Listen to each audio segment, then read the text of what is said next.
آمد رسول اللہ ہی اللہ be be Amna کے پور اللہ ہی اللہ اللہ ہی اللہ پڑھو اللہ ہی اللہ.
I would want to call upon Hazrat Maulana Anwar Raza to kindly come to the mic and begin this program with the recitation of Tilawat-e-Kalam Pak. Hazrat Maulana is the resident and current Imam of the Jummah Masjid in Jewel Street under the auspices of the Pretoria Muslim Trust. And as we are all aware that this is a unanimously hosted program, and Alhamdulillah, in unity there is strength. And our organizations have rallied together under the name that is today an internationally renowned name, a name of international fame, a name of international repute. Our guest of honor, Muhtaramul Maqam, Fadilatul Shaykh, Hazrat Allama, Pirzada, Raza Saqib Mustafa Isab. Alhamdulillah, today we are honored by his presence here today, and we have before you a host of ulama, a galaxy of ulama, the shining stars of ulama that are present before you here. To view the face of an alim, in fact, is an act of ibadat. So now that we are ready and we have embraced the program as it unfolds before us and as it unveils before us, the program will be dependent on your absolute success. And your success is determined by your total attention, total observation, and absolute silence, inshallah. So Maulana Anwar Raza will be coming to the mic to recite to us few verses of Kalam-e Pak. أعوذ بالله من الشيطان الرجيم بسم الله الرحمن الرحيم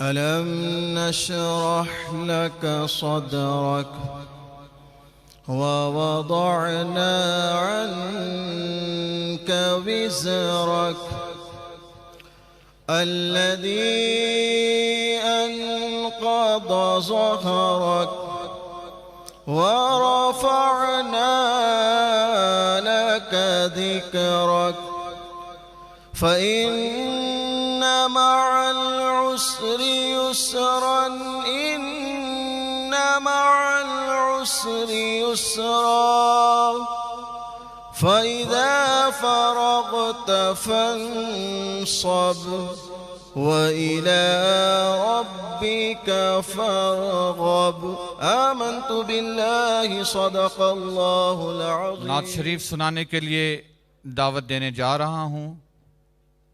And once again a renowned personality, a person that beggars no fame, no recognition, a person whose name in our area, in our region is a household name, and who at this juncture, for this function, will be representing the institute of which he is indeed the founder and the principal.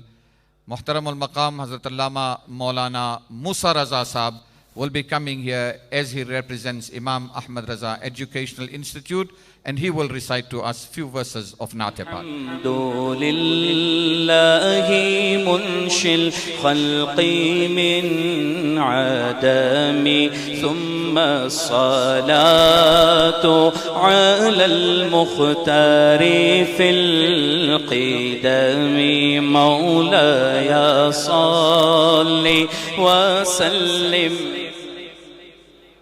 هو الحبيب الذي ترجى شفاعته لكل هول من الأهوال مقتفي من نبينا الأمير الناهي فلا أحد أبر في قولي لا منه ولا نعمي يا أكرم الخلق ما لي من ألوذ به يا أكرم الخلق ما لي من ألوذ به سواك عند حلول الحادث العمم مولاي سلم دائما أبدا على حبيبك خير الخلق كلهم فاغفر لناشديها واغفر لقارئها سألتك الخير يا ذا الجود والكرم ثم الرضا عن أبي بكر وعن عمر وعن علي وعن عثمان ذي الكرم والآل والصحب ثم التابعين لهم أهل التقى والنقى والحلم والكرم يا ربي بالمصطفى بلغ مقاصدنا يا ربي بالمصطفى بلغ مقاصدنا يا ربي بالمصطفى بلغ مقاصدنا واغفر لنا ما مضى يا واسع الكرم مولاي صل وسلم دائما أبدا على حبيبك خير الخلق كلهم. On behalf of the organizations that have come together, the Pretoria Muslim Trust, Darul Uloom Pretoria, Imam Ahmad Raza Educational Institute and Madrasatul Uwaisiyah, this beautiful program is before you, and I personally do not possess the capacity in words and in any other way to introduce a person of the stature of our guest of honor. Such a tall standing personality, such a personality whose name has reached the length and breadth of the world.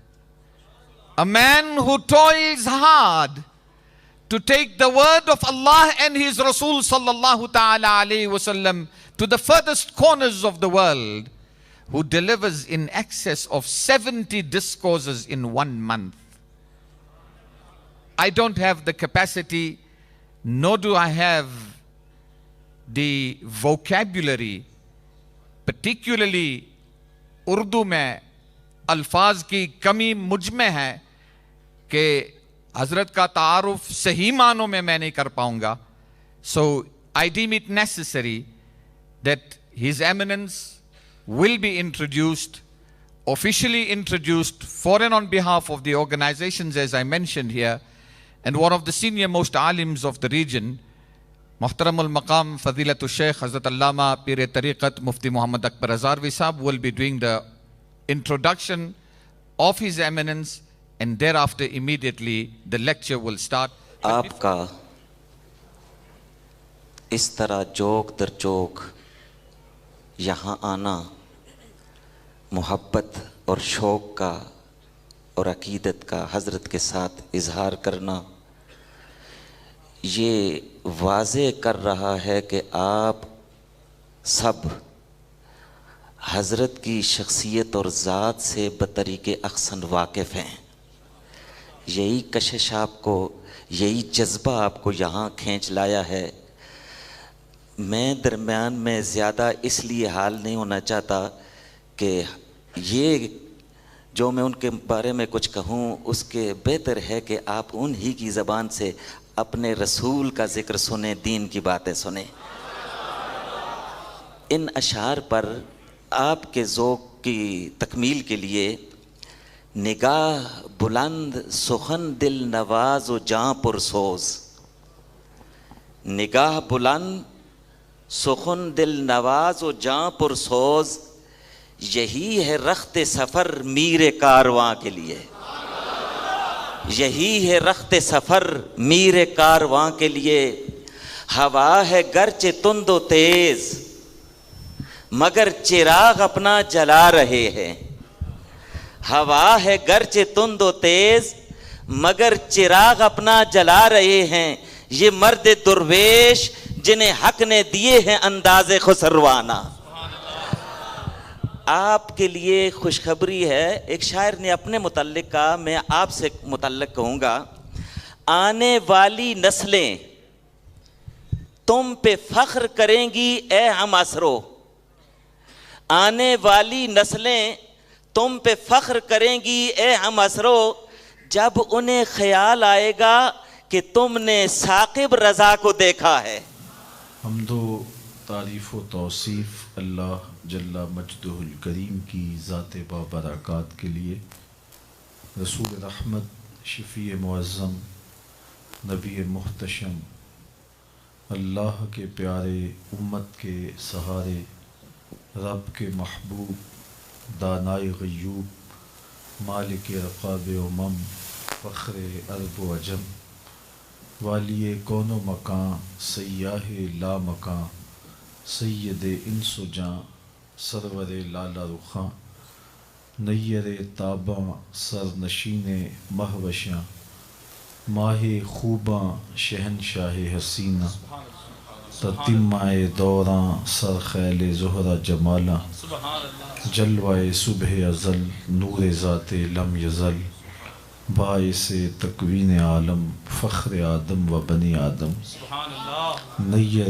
بطحا، رازدار ما اوحا، شاہد ما طغا، صاحب علم نشرا، معصوم آمنہ احمد مجتبی، حضرت محمد مصطفیٰ صلی اللہ علیہ وآلہ وسلم کے حضور ناز میں اپنی عقیدتوں، ارادتوں اور محبتوں کا خراج پیش کرنے کے بعد عالی مرتبت صدر مجلس حاضر،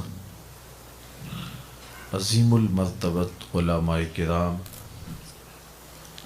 حضرات سامعین، خواتین و حضرات، السلام علیکم ورحمۃ اللہ وبرکاتہ.